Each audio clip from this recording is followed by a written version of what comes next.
Alexandre, ó, a gente desligou a correia aqui. Ele vai funcionar, você vai ver que a correia não funciona. E que o barulho persiste, tá? Vai.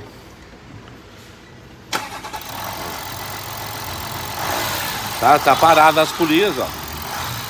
Tá? Ó, daqui ele faz um pouco.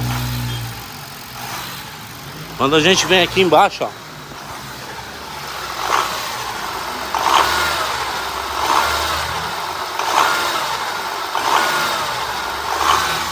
É interno, tá? E alguma coisa com deficiência de lubrificação. Apesar dele não perder, se ele tá forçando em algum momento, ou ali a parte das correias que estão, das correntes ali que estão chiando, sabe? É só desmontando tudo aí pra saber exatamente de onde vem esse barulho.